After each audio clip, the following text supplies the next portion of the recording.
D'accord. Voilà. Alors, bon, déjà, donc, bonjour ma chère. Donc, on continue notre cheminement vers le Or HaChaim, sur Bereshit. Et tu as une certaine question qui me semble importante par rapport à ce livre Bereshit et notamment par rapport au mot Bereshit. Je t'écoute. Oui, et juste relever l'idée que ici l'approche consiste pas simplement à transférer un savoir, mais finalement qu'est-ce que chacun prend dans sa perception, dans ses émotions, à partir de sa culture, etc. et tout, qui est en fait la chose la plus importante. Euh, et donc ma question c'est quelle est votre perception, votre ressenti, et encore une fois, c'est pas une question de savoir, c'est pas un test, par rapport au mot Bereshit, qui est le premier mot qui va entamer toute la Torah, alors, et le fait que ce mot soit détaché en fait de tout le reste. Il est comme une entité par rapport à tout. Comment vous le percevez? Alors, on va commencer par Léa, puisqu'elle a commencé. Je- Alors, je vais spontanément, voilà, vraiment sans réfléchir, parler de mon ressenti. Alors, pour moi, Bereshit, c'est un mot énorme qui contient tout. Et je me sens très petite par rapport à ce mot. Et chaque fois que ce mot Bereshit revient, chaque année, ben, il y a des nouveautés, il y a des nouvelles choses. Il y a chaque fois Mhm. un petit plus. Je suis toujours euh, très avide d'arriver à Bereshit. Et puis, c'est une espèce de... C'est comme un enfant qui ouvre un cadeau. Chaque année, c'est le même cadeau, mais chaque année, il y a quelque chose de nouveau qui en ressort. Voilà. Mhm. Merci. Merci Léa. Donc, je Merci vois Léa. qu'il y a également Rose Espérance qui veut s'exprimer. Oui, bonsoir. C'est vrai que quand on démarre à Bereshit, on est un peu projeté dans un début de création en fait, hein. Et j'avais su que oui, c'était très difficile de le traduire en français ce mot. C'est un peu, moi, comme je dirais, les prémices en fait de l'existence du monde tel que Dieu l'a voulu. Et en même temps, c'est assez surprenant parce que de par cette projection du monde, on est en connexion avec Dieu, dans le sens où on voit qu'est-ce qu'il veut faire. Qu'est-ce qu'il veut construire comme monde, comme univers, comment il le construit au fur et à mesure. Merci. Merci Rose Espérance. Alors, moi, je vais te poser une question, Cher, parce que tu es parti d'un présupposé en posant la question comment on perçoit Bereshit qui est en dehors du contexte. Or, moi, si je suis très simple, je dis Bereshit bara Elohim et Hashem Yvaret, Bereshit bara Elohim. Non, c'est pas hors contexte, c'est dans la phrase, c'est un mot qui rentre dans un mot. Bon, quand traduit par commencement, non. Comment tu peux déterminer, en présupposé, tout de suite que Bereshit bara Elohim, et Bereshit est à part. Et c'est l'enseignement du Ohr HaChaim que je reprends. Il dit le mot Bereshit, c'est un mot qui doit être suivi par quelque chose. C'est le Bereshit 2. C'est comme si tu dirais commencement.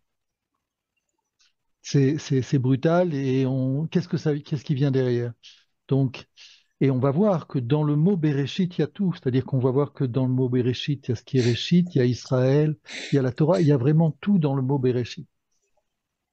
Et, et, moi, ce que je perçois, c'est cette idée, le fait que le mot soit à part, il nous ramène à quelque chose qui est de l'ordre de l'éternité. Tout est dedans. Il n'y a pas de début, il n'y a pas de fin. C'est presque intemporel. Il n'y a pas d'espace. C'est une réalité qu'on- que je perçois pas, mais en même temps, c'est une réalité auquel j'aspire. Et donc, moi, en tant que HR, mon aspiration, c'est que cet être-là que j'ai reçu, il soit éternel. Donc tout ce qui peut me rattacher avec une perception qui me dit que derrière notre monde, comment dire, temporaire, il peut me dire derrière, il y a une autre dimension qui est vraiment une notion de l'éternité, alors, alors ça me donne de l'espoir. Quel mot tu peux dire? Vas-y, dis. Alors, moi, je suis un petit peu embêté parce que j'ai une expérience avec Bereshit presque mystique. Donc, j'en ai écrit un livre, quoi. Même mes 3 livres, je pourrais presque dire. Dans la mesure où, quand je faisais ma vie quotidienne, bon, dans mon magasin, mon travail, bon, c'est très sympathique. L'enseignement, le coaching, les formations. Et puis, un jour, en méditation, j'entends Bereshit 72. Je sais pas ce que c'est, je comprends pas. Mais j'entends, hein. C'est de la clairaudience, on appelle ça comme ça. Un mot, quoi. Je dis au creux de mon âme. Et depuis, donc ça s'est passé en 18, hein, et depuis, bah, le tsunami, tout, mon magasin, je dis pas le tsunami, pour un dénuement complet, tout s'est écroulé, pour me mettre à nu. Après, j'ai eu aussi, dernièrement, là, c'est plus récent, c'est Bahir. Alors maintenant, je travaille, et c'est pour ça que je t'ai invité aussi, euh, je travaille sur Bereshit et Bahir. Et tous les enseignements qu'on va là, quand on ouvre le Zohar, le Zohar, ça parle de Bereshit. Tous les tikkuné à Zohar, c'est 70 façons de parler de Bereshit, 70 façons de parler de Bereshit dans les tikkuné à Zohar. C'est tout le début. C'est plus que la graine qui fait l'arbre. Parce qu'on a bien cette sûr. idée d'une graine qui a tout dedans. Ouais. C'est beaucoup plus que ça. C'est beaucoup plus que ça. On sait qu'il y a 10 paroles et qui sont en rapport avec avec le Bereshit de la création, Vayomer, etc. Et lorsqu'on compte le nombre d'interventions divines au niveau de la création, il n'y a que 9. Et Tout les à fait. sages nous disent, oui, ah non, le 10e, c'est Bereshit. Or, il y a rien, il y a qu'un mot. Alors tout le reste, on dit, Vayomer, que la lumière soit, etc. On a tout un processus assez, bon, pas très clair, mais disons concret, il y a une cohérence, si tu veux, il y a une hiérarchie. Alors Bereshit, il crée quoi? Eh bien, il crée tout. Mhm. Mais c'est quoi quelque chose qui crée tout? Alors on peut le décomposer, on peut voir dans le mot, tu dis qu'on voit Israël, on voit le mot Shabbat, on voit plein de choses quand on écrit le mot, etc. Mais il y a tout un travail à faire sur ce. Et moi j'avais fait, puisqu'on parle de Manitou, euh, à la fin de Mayanot, on avait fait un petit, donc c'est la fin, c'est la fête, etc. Et moi, j'ai proposé, parce que j'étais très intéressé par les lettres hébraïques, de dire, écoutez, on va faire une danse, la danse des lettres, mais sur le mot Bereshit. Alors, écoute bien. Alors, il y a un fond comme ça, avec de la musique, Bereshit,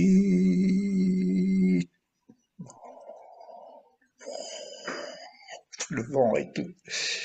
Bara, ben, tu prends Bereshit, il y a le mot bara. Après, et, tu prends Bereshit, il y a le mot et. Hashamaïm, je prends le shin. Alors, ça danse, hein, tu vois, ça dure un certain temps avec des bruits et des machins. Hashamaïm.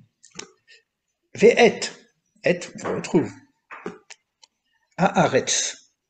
Or, Haaretz, on ne va pas trouver Haaretz. Et moi, j'avais le Lamed. C'était celui qui faisait tourner, je tournais avec le Lamed, etc. Et c'est moi qui prenais les lettres, on était habillés en homme sandwich, hein. C'était vraiment un spectacle, hein. Je te dis ça parce que c'est très fort par rapport à ce qui s'est passé par rapport à Manitou. Et Eretz, alors je reprends toutes les lettres d'Israël, mais il manquait le Lamed. Et c'est moi qui faisais le Lamed. Donc je reprends les lettres de Bereshit, il y a toutes les lettres d'Israël, et quand je mets le Lamed, ça fait Israël.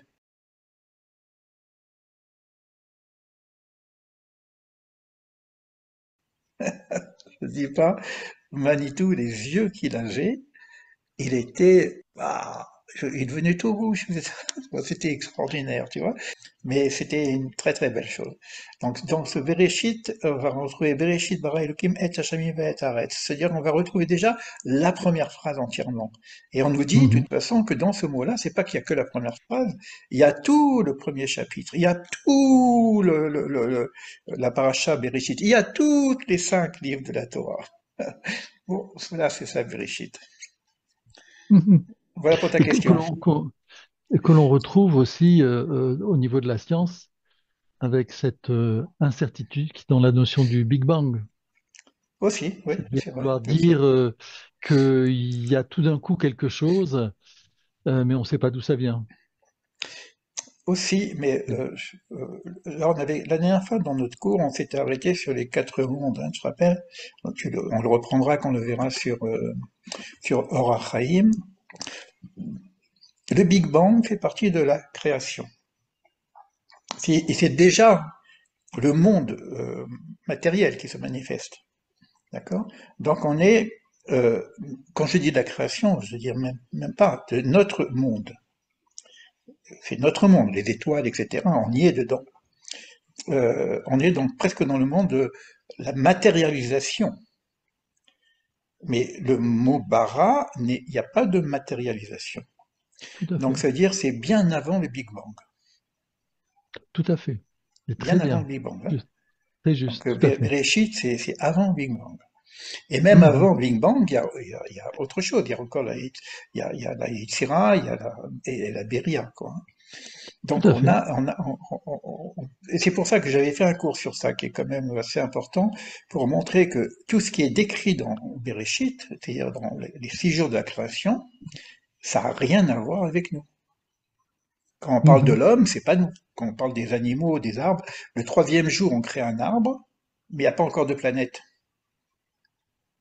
Par mhm. exemple, le jour, c'est pas un jour, puisque Il n'avait plus d'homme. c'est le quatrième espace où on va commencer à parler des étoiles, etc., du soleil et de la lune, qui vont être les signes du temps. Donc il n'y a pas de temps. Donc on est quelque chose, si tu veux, il faut savoir le lire comme quelque chose qui n'est pas de l'ordre de la matérialité. Maintenant, ça prend les mêmes mots. On va parler des plantes. C'est intéressant aussi, puisque quand tu lis la création de l'homme, ces derniers jours on crée l'homme, juste après il n'y a pas d'homme. Alors comment, j'ai viens de créer un homme et tu dis qu'il n'y a pas d'homme? Il n'y a pas d'homme pour cultiver bon, il n'y a pas ni d'arbre ni rien du tout, mais attends, il y avait un arbre juste avant.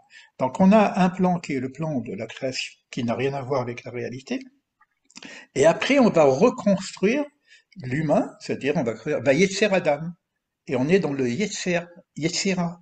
On est dans un autre monde maintenant. Et cet homme qui arrive en deuxième temps, il est fait de terre, alors que le premier, eh ben, il est fait que de la parole. Donc tu vois, tout ce premier paragraphe de Bereshit, c'est pas de, alors c'est pour ça que l'enseignement est énorme. Voilà pour Mhm. Bereshit. Est-ce que tu te rappelles où est-ce qu'on s'était arrêté la dernière fois? Non, non, pas du tout. J'ai pas fait. Je sais qu'on avait parlé de euh, du fait que quand on a annoncé la création des cieux et de la terre, on avait dit que il manquait les éléments qui composaient le ciel et la terre, et donc d'où le fait qu'on pouvait se méprendre et se dire, ben, Dieu a créé les cieux et la terre, et une autre force a créé les quatre éléments. C'est ça, oui. Ensuite, et tu avais ensuite expliqué que quand on dit Bereshit bara Elohim et Hashamaim ve et haaretz, dans le mot et en hébreu, Aleph Tav, il y avait, j'ai Peut-être. trouvé très beau d'ailleurs, du Aleph, c'est-à-dire la première lettre de l'hébreu, jusqu'à Tav, la dernière lettre. En fait, tout était créé Mhm. de ce qui composait les cieux et de ce qui composait la. Donc, Puisque le monde est voilà. créé par la Kabbalah, le monde est créé par les lettres. Voilà, maintenant, après cette belle introduction sur le mot Bereshit, on va entrer à nouveau dans le Voilà, texte du Or HaXaim. du Alors, Or Haïm. tu te rappelles qu'on a dit que le Or HaXaim va faire 20 commentaires juste sur le mot Bereshit. C'est-à-dire qu'avant qu'on arrive vraiment sur le verset, on va rester sur 20 commentaires simplement sur le mot Bereshit. Je t'écoute, hein. Donc, Vetimsa Sha'amru, et tu constateras que nos sages ont dit, donc là il cite la Megillah, la Megillah, Bereshit Mahamar ou Ibo Ishlimu Asara Mahamarot. C'est-à-dire que il dit comme ça, le mot Bereshit, c'est lui qui va compléter, c'est ce que tu viens de dire, les 10 paroles de la création que C'est ça. tu as dit tout à l'heure. Hein, il y a 9 paroles qui sont dites et la 10e, c'est Bereshit. Shebaem Nivra Haolam, par lequel le monde a été créé. Quand on dit le monde, c'est l'entièreté du monde avec ce qui existe, ce qui se voit, ce qui se voit pas, ce qui va apparaître, ce qui ne paraît pas. Parce on a un petit peu discuté de c'est-à-dire que dans cette idée de monde, on parle des mondes, par exemple, qui sont les anges, les mondes après la mort. Donc, on est au-delà de la matérialité. Arishon Shebekulam, Bo Nivra Akol. Donc, le premier mot, qui est le premier de tous, Nivra Akol, tout a été créé. Hein? Et là, mais, Shelo Aya Mesudar, mais c'était pas organisé.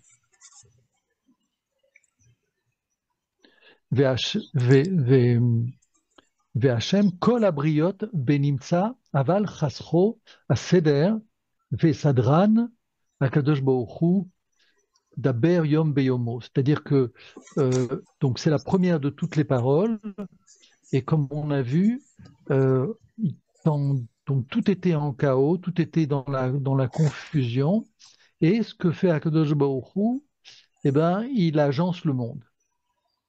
Alors, j'ai bien aimé la façon dont tu as présenté les choses par rapport aux lettres. C'est-à-dire cette idée que on a des lettres qui volent comme ça dans l'air, et par la magie de ces mots, eh bien, on crée la parole, on crée le langage, on crée la construction, on crée tout, quoi. Ouais. Je continue? Oui, bien sûr. Donc, Bayom Arishon, Ichin ve'ivdi laor min hachosher. Donc, le premier jour, il a fait la différence entre la lumière et les ténèbres.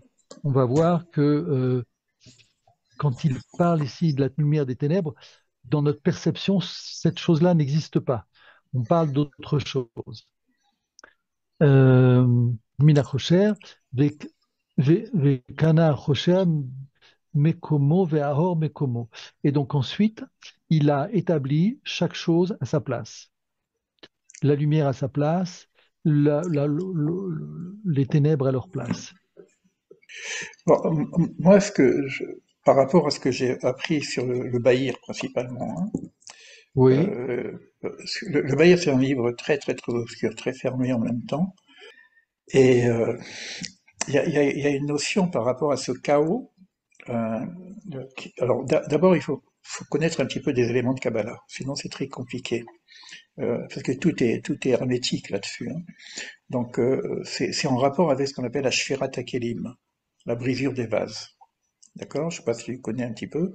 Je vais pas rentrer dans le détail parce que on le voit plutôt dans le côté de la Kabbalah et puis avec le Bahir. Alors pourquoi? C'est quand même ontologique, c'est-à-dire ça fait partie de la création, ça fait partie du projet divin. Donc dans la mesure où le monde dans lequel nous allons vivre est un monde dans lequel il doit y avoir aussi le libre arbitre, il faut et ça c'est une première chose, donc il faut qu'il y ait quelque chose qui soit qui nous permette de faire un vrai choix entre le juste et le faux. Donc il faut bien qu'il y ait du faux pour qu'on puisse avoir le vrai choix. Donc il y a une création quelque part de ce qu'on appelle barara, de la création du principe et non pas du mal, du principe du ra. Ça c'est une première chose. Et une deuxième chose, lorsqu'on dit tohu vabohu, ve'ares haïta tohu vabohu, parce que ça parle de ça quelque part. Et après, il y a des arrangements qui vont se faire dans tous les jours de la création. Et le Bahir, il est fort parce que moi, je te dis que quand j'ai voulu étudier le Bahir, c'est par rapport au 7 octobre où j'ai été un petit peu traumatisé parce que j'étais sur place. J'ai vu l'enfer, j'ai vu et moi qui travaille depuis des années et des années sur la lumière dans les ténèbres, là, j'ai dit non, il y a pas de lumière, là, c'est tout noir, quoi, c'est foutu, quoi, là. Et j'étais vraiment vraiment, ça m'a vraiment touché, tu vois. Et je cherchais à dire, mais comment on peut arriver à comprendre la Nagat Hashem, la conduite divine, si il est souverain, il est souverain, mais là, on est paumé, quoi. Et, et j'ai eu cette vision du Bahir, et c'est là qu'on va pouvoir comprendre les ténèbres dont tu parles ici, mais qui sont pas vraiment des ténèbres. Ces ténèbres sont de la lumière, on va dire de la lumière noire. Parce que on est dans la création, on peut pas. Il faut savoir que tout ce qui sort de l'émanation divine, ça peut être que de la lumière, mais avec des fragmentations. Donc ces ténèbres-là, c'est comme les ténèbres de comment dire quand on est dans la matrice dans la matrice, c'est tout noir, quoi, tu vois.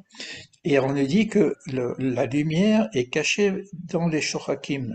Donc après, c'est tout le début du Bahir, hein. Donc dans ces ténèbres, il y a de la lumière. Ça, donc c'est pas vraiment quelque chose. Après, il faut faire une séparation par rapport à notre monde. Ça, c'est quand ça descend.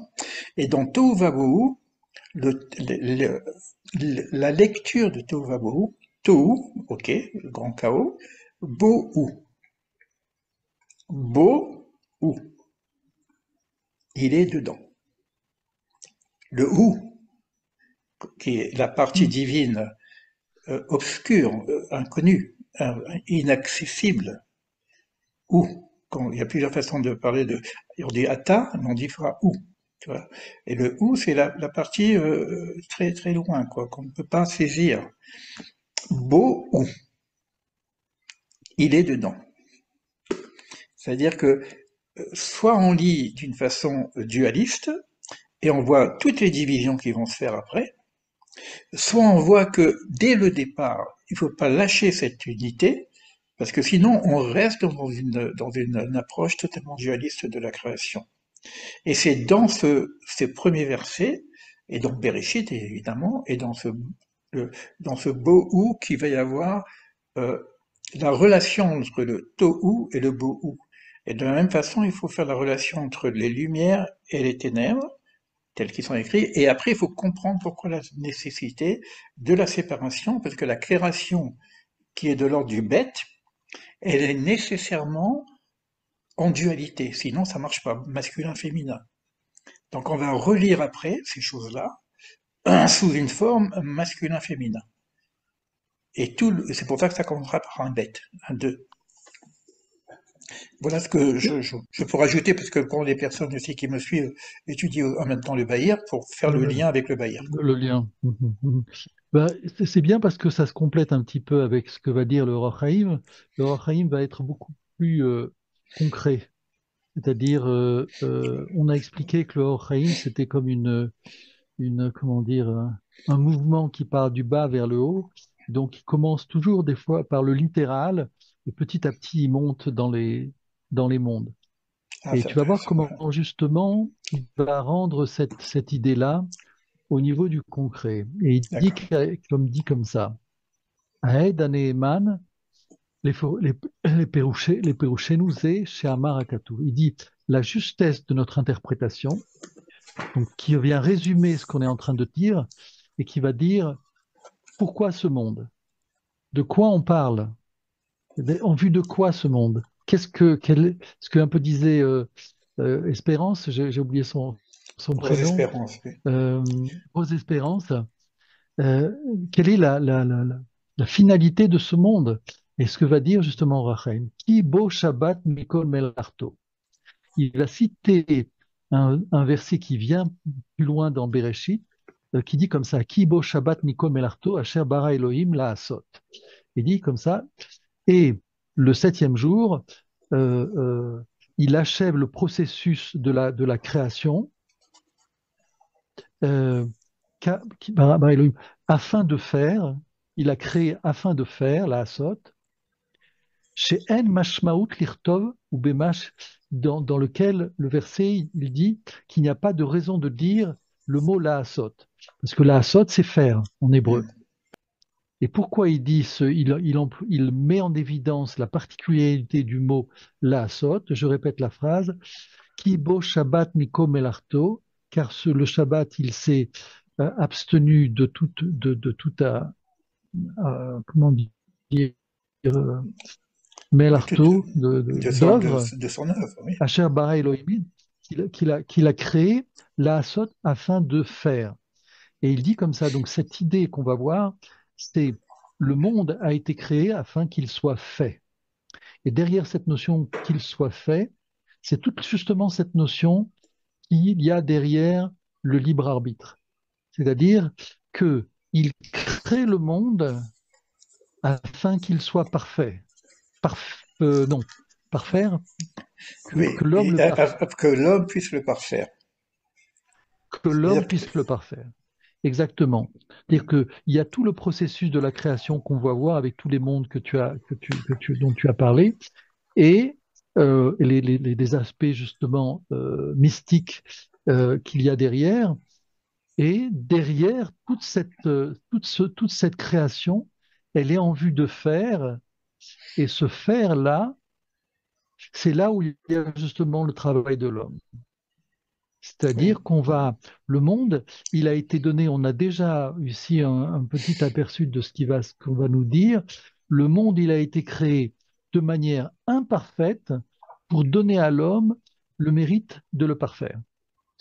En gros, c'est l'expérience de notre vie, quoi. On est dans ce monde, on sait qu'on doit faire quelque chose, on ne sait pas quoi exactement. On a chacun des outils qui sont nos valeurs, qui sont notre, ce qu'on a hérité, etc. et tout. Et qu'est-ce que je dois faire de tout ça? Eh bien, c'est tout le projet justement du créateur.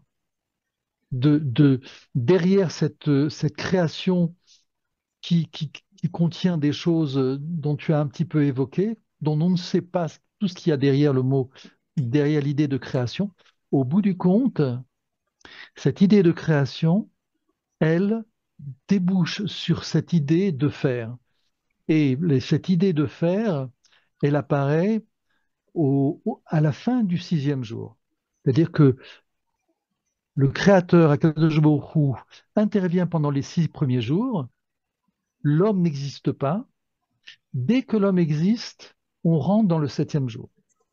Et une particularité que mettait en évidence Manitou, vous regarderez dans la Torah, dans le livre de Béréchit, il est écrit que le premier jour soit, il est validé, le premier jour était bon, le deuxième jour est validé, le troisième jour, tous les jours sont validés, y compris le 6e jour, mais quand on entame le 7e jour, il n'y a pas de validation. C'est-à-dire que la Torah vient nous dire que toute notre histoire n'est que le 7e jour. On a commencé le 7e jour, on est dans ce 7e jour. C'est-à-dire que toute l'histoire du monde, quelles que soient les datations qui vont être faites, n'est que dans ce 7e jour. Et donc, le temps de l'homme, c'est le temps du faire. Et donc, le temps du parfaire, c'est-à-dire que Akadosh Baruch Hu a lancé toute la création qu'on va voir durant ces 6 premiers jours. On va comprendre de, de quoi il s'agit, entre autres, justement, comme tu exprimais la notion, par exemple, des ténèbres. Qu'est-ce que viennent faire les ténèbres dans notre monde? Mais tout commence pour nous à partir du moment où l'homme apparaît et l'histoire commence. L'histoire commence, et cette histoire commence, et là on comprend pourquoi il y a ces imperfections.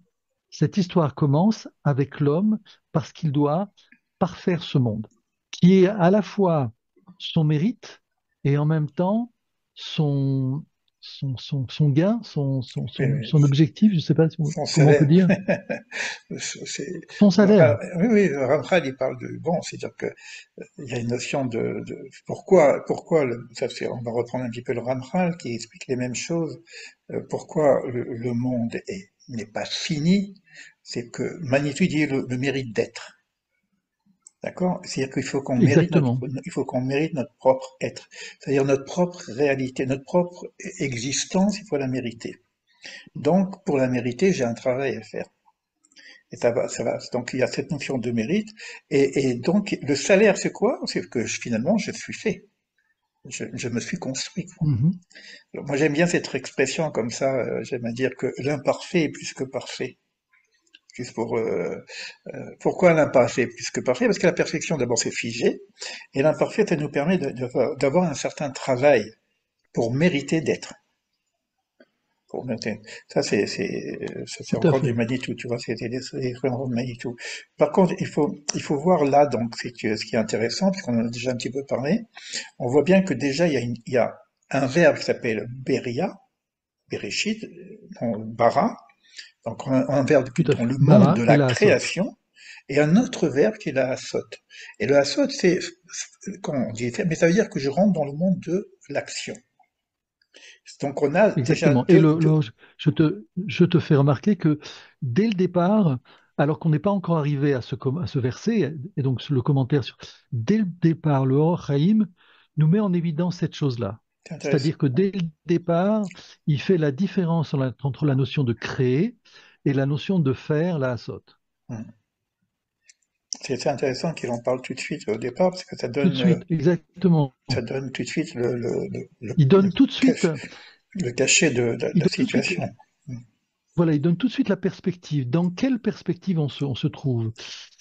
Kibo Shabbat Mikom Melarto, Asher Bara Beyom Abria Laasot. Hmm. C'est-à-dire que il a créé le monde en vue de Laasot. Pirouche, c'est-à-dire Letaken Besheshet Ayamim Ka'amur. C'est-à-dire réparer durant durant ces 6 jours, comme il est dit. Qui Sheshet Yamim Asa, car 6 jours Akadosh Baruch Hu a fait, c'est-à-dire il a réparé, qui bria beyom rishon ma'amar echad nivra, car on a dit que le premier jour tout a été créé. Et là, chez Ayakol Seder, Akol Chaser Tikkun, c'est-à-dire que tout a été créé maintenant, on voit dans Bereshit, mais il manquait une réparation, il manquait un seder, un arrangement.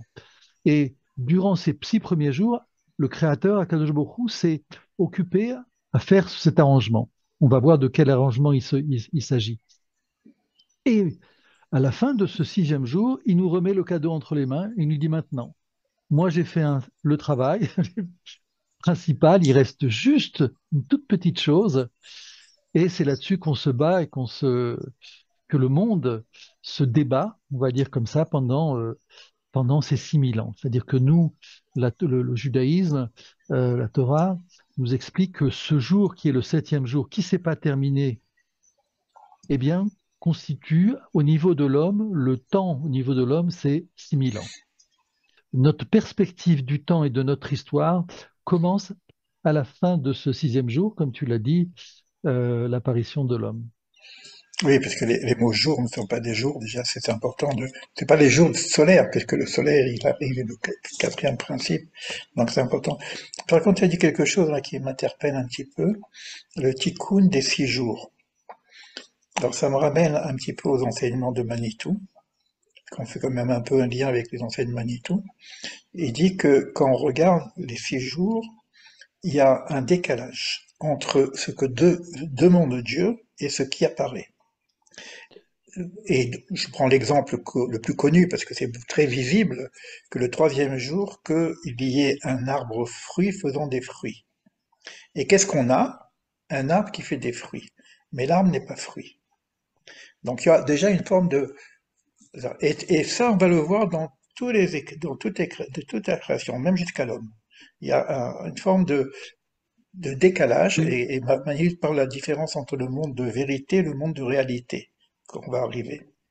Alors, Et, je t'interromps parce qu'on va voir cette notion, c'est-à-dire que on croit que seul l'homme possède le libre arbitre et qu'il répare le monde. Mais on va voir que dans le processus de réparation que Akadosh Baruch Hu procède au niveau de toutes les créatures qu'il va créer, il y a ce libre arbitre. Et c'est ce dont tu parles là.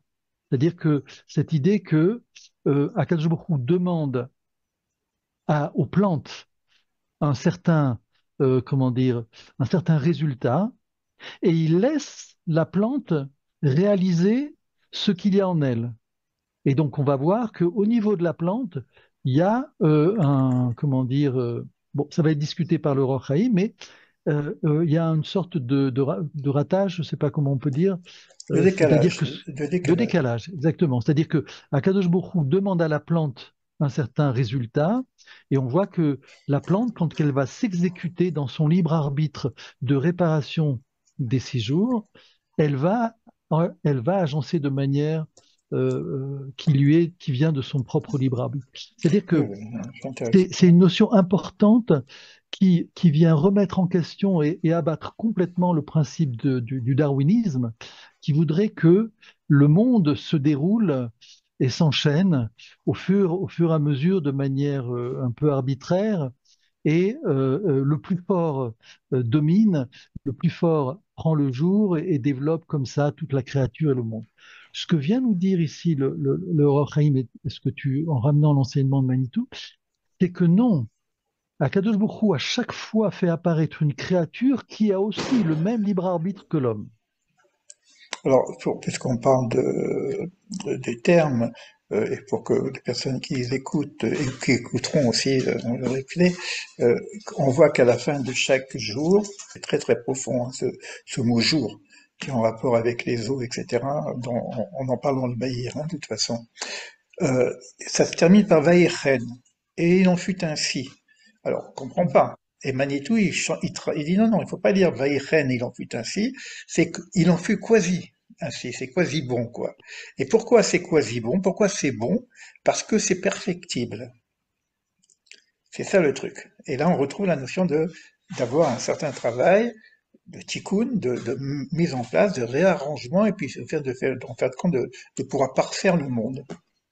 Mais c'est le Vaïchen qui est intéressant comme par rapport à cet enseignement. Il n'en fut qu'ainsi, disait Ouais, Manitou, il en fut effectivement. qu'ainsi. Ouais. Et ça permet d'introduire, puisqu'on parle d'un monde qui est à la fois créé et d'un monde qui est à parfaire, alors on a ici une réponse à l'angoisse de l'homme qu'on avait posée la dernière fois, à savoir le Créateur devrait créer un monde parfait, où il n'y a pas la mort, où il n'y a pas la souffrance, etc. et tout. Et moi, le monde que je vis, c'est pas ce monde-là. C'est un monde sombre, mort, guerre, souffrance, etc. Et Le décalage de encore. Oui, décalage, exactement. Et tu en avais parlé. Et donc, on parle ici, il y a le monde de la vérité, c'est le monde qui est dans le créateur, du le dedans du projet, créateur, le monde le projet, on va projet, dire, le projet. Oui. et le monde de la réalité, donc c'est celui-là qui est à réparer. Et donc, voici. Dès que là, on a, comment dire, une autre perspective. On est dans un monde à réparer, et donc dans ce monde à réparer, il y a le libre arbitre, et qui dit libre arbitre dit, ben, déjà, à la base, j'ai deux choix. C'est-à-dire, j'ai la possibilité de faire les choses d'une certaine manière et d'une autre manière, et donc, forcément, de m'écarter du bon choix, on va dire. Hmm. Et donc, ici, ce monde de la réalité met en évidence toute la force qu'il y a dans l'homme, qui lui a été donnée dans ce libre arbitre, y compris la force de détruire, et évidemment la force de construire. C'est-à-dire qu'on est en face, dans ce monde de la vérité, pas en face de la, comment dire, Dieu préserve, de la négligence ou de l'incapacité d'Akadosh Baruch Hu, mais en face de notre capacité ou notre incapacité qui est dans notre libre arbitre. Et c'est ça, et c'est là où on est testé. C'est-à-dire qu'en fait, on peut dire, je suis, au bout du compte, ce que j'ai réalisé. J'ai beau avoir des bonnes pensées, j'ai beau avoir de bonnes intentions, au bout du compte, ce que je réalise dit qui je suis, qu'est-ce que je voulais faire, qu'est-ce que j'avais en moi quand j'ai fait les choses. Tu, Il y a cette tu es phrase avec moi? oui, oui, il y a cette phrase qui dit un petit peu, je mets devant toi la vie et la mort, choisis la vie. C'est-à-dire qu'il nous met dans ce choix. À la limite, Tout à tu fait. pourrais dire, je mets devant toi le bien et le mal, choisis le bien. D'accord? Donc on a ce libre arbitre, mais pour avoir ce libre arbitre, c'est ce que je disais tout à l'heure, c'est pour ça que la Shirat Kelim, elle est nécessaire quelque part, il faut qu'il y ait un principe du mal. Si c'est parfait, j'ai pas de libre arbitre. Si tout est fait, donc Tout à fait. La possibilité de mal faire. donc, Mais on voit que finalement, ce qu'on a entre les mains, c'est c'est vraiment la survie de ce monde, la capacité de ce monde de réussir, et ça passe par, par l'homme et son comportement, et donc ses valeurs, sa morale. Tout le reste, comment dire, ce n'est on va dire, du détail. C'est-à-dire que s'il n'y a pas la capacité de, de réaliser ce qui est en moi, ce qui m'est demandé, alors je risque de tomber dans une situation compliquée de souffrance, je ne sais pas comment tu vas amener. Mais c'est ça qu'on a entre les mains. C'est-à-dire qu'on a vraiment entre les mains la capacité de réaliser ce monde, et c'est entre les mains de quoi? De valeurs. C'est toute la fragilité en même temps du monde qui repose sur nos valeurs, qui repose sur la capacité d'être honnête avec soi-même, honnête avec les autres. Ici, j'amène des notions de moralité. Je ne sais pas si on est en phase par rapport aux enseignements du Or Haïm, mais je pense que c'est important de rappeler un enseignement aussi que disait Manitou. Et il a dit, tout ça, c'est ça, tout ça, c'est la Torah. C'est-à-dire que l'essentiel du judaïsme est dans cette voie, entre guillemets, le mot, il me gêne parce il y a des connotations un petit peu d'autres idéologies derrière. Mais toute l'idée de la Torah, c'est cette idée aide-moi parce que ce mot de moralité, je ne sais pas comment. Ouais, moi aussi, c'est un petit peu gênant parce que je vais te dire un Ouais. peu ce qui est gênant, c'est que euh, je vais faire un petit aparté, mais pour revenir sur cette notion-là, je vais proposer un autre mot pour que ça soit, à mon sens, euh, différent de ce qu'on appelle la moralité au niveau des nations et de la philosophie et de tout ce qu'on connaît. Si on te demande s'il y a de la sagesse dans le monde, tu dis oui, c'est de la chorma, la sagesse. Donc, tu regardes les grands sages des nations, il y a de la sagesse. Donc, il y a la philosophie, mais il n'y a que pas la philosophie, il y a aussi les grandes traditions, il y a de la sagesse. Mais si on te demande si de la Torah, tu dis non. Ça veut dire que tout ce qu'on va dire au niveau Torah, c'est une autre forme. Il y a Mhm, quelque mhm, chose de différent dans la parce mhm. qu'on voit pas le rapport avec la morale, par exemple, et le fait de pas allumer la lumière Shabbat, tu vois. Bon, le contraire, ouais, je suis dans le. C'est quoi le problème? Où est le problème de la morale dans beaucoup de nos mitzvot qui sont des mitzvot dont on va même pas comprendre le sens spirituel. Donc, ça veut dire que tous nos termes qu'on utilise, le moussard, qui est donc l'éducation, qui est la morale, etc. euh, il faut les prendre il faut les prendre en hébreu. Parce que sinon on fait cette problématique, on a cette problématique du terme lui-même, et ça ne veut pas dire qu'il ne faut pas de la morale, c'est sûr qu'il faut de la morale. Ein derech eretz, ein Torah. S'il n'y a pas de derech eretz, il n'y a pas de bonne conduite, si tu veux la Torah, il faut déjà être un homme. Pour être un homme, il On faut être. dit, on, on dit que tout le livre de Béréchit, c'est ce qu'on appelle le Derech Eretz. Oui, d'ailleurs, on peut justement, c'est peut-être traduire ce mot moral par, comment on va dire, Derech Eretz en Alors, il français, y a derech eretz, le chemin de vie, si tu veux, bon, le chemin de vie, voilà, le chemin de la terre, bon, c'est dire être un homme juste. être, Alors, il y a une autre notion que moi j'aime bien, c'est tzedek. C'est pas de sadique, mais c'est pareil. C'est-à-dire que oui, la justesse, la droiture. la Mais dans droiture dans la cette, bonté. oui, et c'est aussi la notion de bonté. Mais alors, là encore, si tu veux, il faut qu'on arrive à distinguer la notion de bonté telle qu'on la connaît dans la traduction Oui. française et la notion de tov, etc. Il y a une grande différence. Et c'est pour ça qu'on pourrait dire que c'est vrai qu'il y a de la morale, puisqu'il y a un travail sur nous-mêmes, etc. Mhm. Mais c'est pas une morale moralisante, je dirais même. Tu vois? C'est, Oui, là, tu me rends vraiment un grand service parce qu'en fait, ça revient à ce que nous disait Manitou, à savoir que on lit en français l'hébreu, mais ce qu'on ne s'aperçoit pas, c'est que en lisant en français, on véhicule tout le sens que donne le français sur l'hébreu c'est et normal. qui est différent. C'est-à-dire qu'en fait, et c'est ce que fait d'ailleurs le Roch Haïm qu'on voit aussi dans son commentaire, c'est qu'il nous aide à nous détacher de toute la la signification qu'il y a derrière les mots pour essayer de trouver l'origine vraiment du sens qu'il y a dans le mot. Et là, donc, je crois que oui, ça c'est important. Il faut être capable de se défaire de tous les a priori que l'on a, les sens qu'on met déjà dans les mots qui finalement enferment le mot et l'empêchent de dire vraiment ce qu'il a à dire. Je ne sais pas si c'est... Non, non, moi, je donne un exemple comme ça en rigolant. Euh, on a une expérience, si tu veux, des pérégrinations du peuple hébreu. C'est une histoire. On en a fait des films, etc. Tu connais le film Les Dix Commandements, quoi. C'est un beau film, c'est énorme. On arrive Oui, en c'est un beau Égypte, film. les coups de fouet, le machin, la souffrance, etc. Et puis tout ça, pour traverser le désert. Et puis on arrive au mont Sinaï et on a les commandements. Qu'est-ce que c'est? Tu ne voleras pas. Tu ne tueras pas. Tu respectes ton père et ta mère. Ok, oh d'accord, mais tout ça pour C'est une ça? évidence. Oui, Tu- bon, c'est quelque chose qui est connu de tout le monde, quoi. Il n'y bon, a mais pas tout ça besoin pour d'avoir ça, la mais j'ai Torah pas. pour... Alors, ça veut dire quoi? Tu ne tueras pas. C'est-à-dire que si je prends les mots en traduction, comme on vient de le faire, je dis, bah attends, qu'est-ce que tu m'apprends là? Merci. C'est comme, j'aime bien aussi, c'est comme pour les Noirs, tu vois, les gens qui sont gentils, on est lumière pour les nations, on dit, bah il faut être gentil, hein. Voilà, c'est tout. Il faut être gentil et pas Il y a méchant. pas...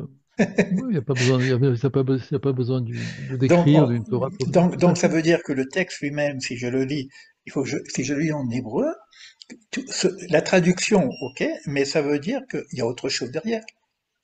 Le mot voler, c'est pas voler, comme tel que je l'entends, c'est autre chose. Donc, c'est-à-dire que je dois apprendre quelque chose. C'est vrai que c'est un SMIG, je dirais même. Si on n'a pas cette moralité, on peut pas avancer. Si on n'est pas droit, ben tout ce qu'on va faire, je suis tordu, donc je vais prendre la Torah, ben la Torah, elle va prendre ma forme, et donc elle sera tordue. D'accord. Donc il y a cette notion de droiture, et j'aime bien le mot de tzedek, en hébreu, hein, parce Oui, que en il est en, hébreu, bien sûr, parce que la bonté, bien sûr. il est en rapport Et, avec le mot tzaddik, mais tzedek, c'est la justesse, c'est la droiture, et il faudrait faire carrément un cours sur la magie des mots en hébreu, comment les mots s'articulent, même il y a les chiffres à l'intérieur, mais je crois que ce que je pense qu'ici, c'est, encore une fois, le Or HaXaim vient mettre en évidence que le monde qui a été créé au niveau de la vérité, il apparaît au niveau de notre réalité et que nous sommes en charge exact. dans ce septième jour, c'est-à-dire pendant ces 6000 ans, qui est l'histoire, qui est notre histoire, nous sommes en charge d'amener ce monde à son achèvement. C'est-à-dire que derrière ce qu'on est en train de dire, la réalité que l'on voit aujourd'hui, aux États-Unis, en France, les conflits, l'Ukraine, etc., tout ça est comment dire, l'expression derrière ce chaos du fait que le monde et le Créateur nous amènent à son achèvement. C'est-à-dire, il y a un certain nombre de choses à faire pour achever le monde, mais voilà, entre-temps, il y a eu des erreurs qui ont été faites et, eh ben, il faut les réparer. Et le principe ici, je mets les pieds dans l'actualité, moi c'est comme ça que je lis, c'est-à-dire le principe des guerres, c'est le principe de ne pas avoir résolu un problème. Tu veux pas résoudre un problème, tu te caches, tu veux pas le voir, tu le laisses monter, tu le laisses grandir, ça finit par devenir une guerre. C'est le principe de tous les conflits. Et donc, on voit que le monde, Akadosh Baruch Hu oblige le monde à l'amener à son achèvement. Il y a un temps de l'histoire qui est 6000 ans et, euh, et on n'a pas le choix. Il faut que ce monde sorte de ce chaos. Voilà, Vetimsa, on continuera par Vetimsa, Sheksheratsa, Livro Hashamaim, Amar, Yeirakia. Donc ici, on va aborder la création des cieux et la création de la voûte céleste. Comment ça se passe? C'est-à-dire, on va voir que ici, on ne parle pas comment dire, du ciel, on parle d'autre chose. C'est super. je terminerai par une question que j'aurais te poser, et c'est très très proche de ce qu'on a appris ensemble avec Manitou. Euh, donc, est-ce que ça veut dire que finalement Manitou il nous a apporté sur un plateau d'argent les enseignements du Roi Chaim, quoi. C'est moi, c'est ce qui m'a été. J'ai j'ai trouvé ça extraordinaire, c'est-à-dire que j'avais les enseignements de Manitou. Je trouvais que qu'il y avait comment dire, des enseignements qui sortaient des commentaires qu'on lisait, même de la Torah. Et je me suis dit, c'est pas possible. Manitou, c'est pas un philosophe. Il y a bien on sait qu'il y a une ossature, toute une structure derrière lui. Manitou ne parlait pas comme ça. Il donnait pas des phrases qui étaient comme ça libres. Chaque chose était enracinée vraiment dans la sagesse de la Torah, du judaïsme. Et c'est comme ça que je suis tombé sur l'Or HaChaim, effectivement. Et le D'accord. Or HaChaim lui-même, c'est une source qui nous rattache à Ari Akadosh et tous les sages. Euh, on est vraiment dans un filon d'or. Ok, Cher, écoute, ben, merci de cet échange, et puis on se revoit la semaine prochaine. Avec Ah, plaisir. à l'école, tout va bientôt. À bientôt. Merci, à bientôt, au revoir. À bientôt, vous Merci, tous. à bientôt, bonne Bye soirée. bye. À bientôt.